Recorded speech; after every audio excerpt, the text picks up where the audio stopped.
पाकिस्तान में जो कुछ चल रहा है उसमें अमेरिका और भारत के बीच नई साझेदारी और सहयोग की इबारत लिखी जा रही है। लेकिन सवाल यह है कि क्या भारत अमेरिका को बेस बनाने की इजाजत देगा और क्या अमेरिका के इस कदम से आतंकवाद एशिया में कम होगा? इन सारे सवालों के जवाब हम आपको इस वीडियो में देंगे। नमस्कार, मैं हूं आयुष और आप देख रहे हैं भारत तक।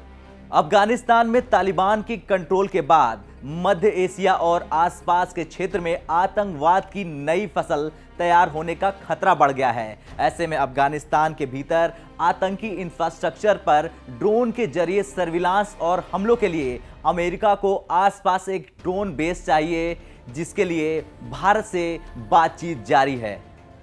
दरअसल अब अफगानिस्तान में अमेरिका का कोई ठिकाना नहीं रह गया है, इसलिए उसे अफगानिस्तान पर नजर रखने के लिए एक मुफीद जगह चाहिए। पाकिस्तान पर अमेरिका को अब भरोसा नहीं रहा, क्योंकि पाकिस्तान खुद तालिबान का पोषक है और चीन का गहरा दोस्त बन चुका है। ऐसे में अमेरिका को भारत के सहयोग की जरूरत आन पड़ी। भारत और अमेरिका के बीच पहले से रक्षा संबंधी कई समझौते हो चुके हैं। अमेरिकी विदेश मंत्री एंटनी ब्लिंकन ने कहा कि हाल ही में अमेरिकी संसद को सूचित किया गया है कि आतंकवाद पर नजर रखने के मसले पर अमेरिका भारत के साथ सघन बातचीत कर रहा है। ब्लिंकन ने संसद के निचले सदन यानी हाउस ऑफ रिप्रेजेंटेटिव की विदेश मामलों की समिति के समक्ष कहा कि नई दिल्ली से बातचीत चल रही है। हुआ यह है कि ब्लिंकन से रिपब्लिकन पार्टी के प्रतिनिधि मार्क ग्रीन ने सवाल पूछा कि क्या अमेरिका भारत के उत्तर पश्चिम में स्थित ठिकानों का इस्तेमाल करने के लिए बातचीत कर रहा है, ताकि तालिबान और पाकिस्तानी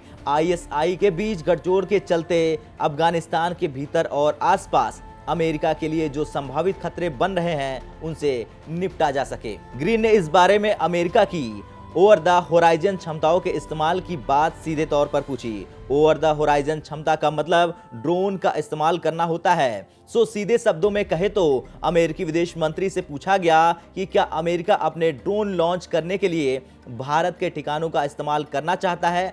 इस सवाल पर ब्लिंकन ने सिर्फ इतना कहा कि नई दिल्ली से गहरी बातचीत चल रही है। ब्लिंकन ने कहा कि जहां तक ओवर द होराइजन क्षमताओं और हमारी योजनाओं की बात है तो उसके बारे में किसी और संबंध में जानकारी दी जाएगी।